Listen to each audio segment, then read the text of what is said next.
Hey guys, today's question is find array state after k multiplication operations 1. In this question, we are given with the integer array nums and an integer k and also an integer multiplier. We need to perform exactly k operations on nums, and in each operations what we need to do is we will find the minimum value that is present in nums, minimum value x in nums. If there are multiple occurrences of the minimum, then we can select the one that is occurring at the left side, which is the smallest index, and we have to replace a selected minimum value x with x into multiplier. Okay, and the multiplier is also given. Now after doing all this key operation, we have to return the same integer array denoting the final state of nums. Okay, as in this array you can see the initial array was 2 1 3 5 6, k was 5, multiplier was 2. So initially we take this one because it is the smallest, then multiply it by 2, so this becomes 2 2 3 5 6. Then we again take this 2.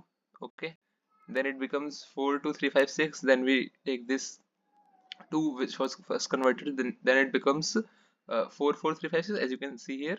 Now after this we pick up the smallest value, which is 3, so this becomes 4 4 6 5 6, and the last operation, the fifth operation, we pick the smallest value, which is 4, and the smallest index for the 4 is this one, 0th index, and multiply it by 2, so the array becomes 8 4 6 5 6, and now we have to return this array as the answer. Okay, now as you can see, we are choosing every minimum value at every point, and also values are changing. Okay, so we can't sort array again and again if the constraints were bigger, although constraints are smaller in this question, so you can do this question also in O of n square complexity. But what we will do is we will try to solve it in n log n. Okay, so we will simply take the data structures minimum heap. As you all know, if any of the question, if we are changing the value again and again, and we have to again and again find minimum and maximum, but the values are changing, in that case we choose the max heap, which gives the maximum value at every point. And now we have to change the numbers also, so we will take the max heap with the pair of value and the index. Okay, also the max heap will sort the values by first the values, and if the values are same, then it sorts by the second value of the pair, which will be index, so we don't need to worry about that. But we will simply define what is the pair of integer. So we define, let's say we will take p as pair of int comma int. Okay, now we will form max priority queue of pair of int comma int. So simply, sorry, we need to take a minimum priority queue, minimum heap priority queue pair of int comma int comma vector of int comma int and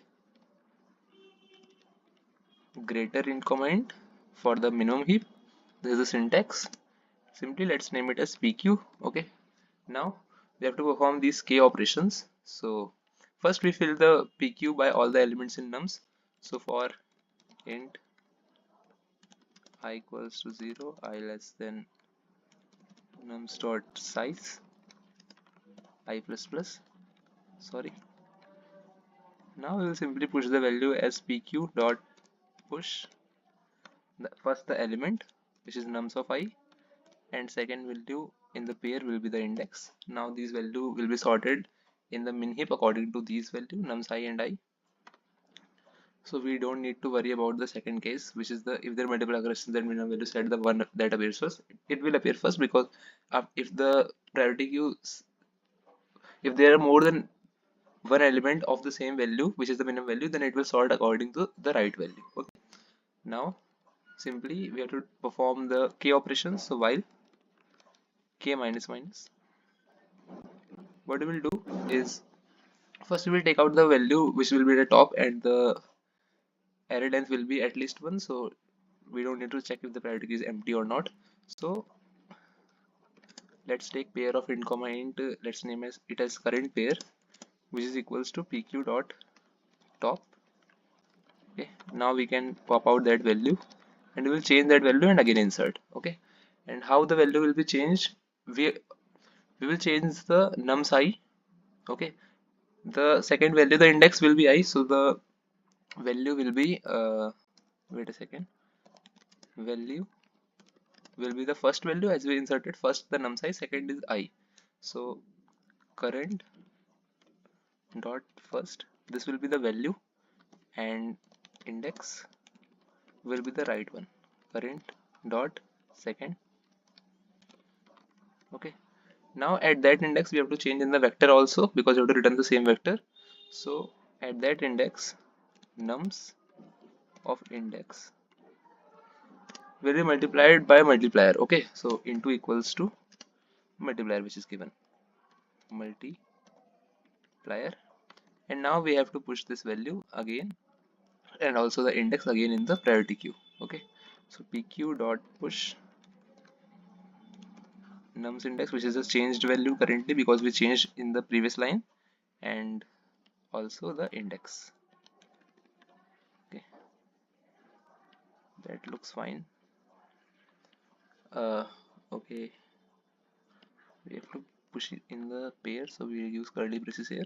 Okay, now after these k operation we will simply return the given vector that we changed in this while loop. Okay, return nums. Let's try to run this. Okay, let's submit this.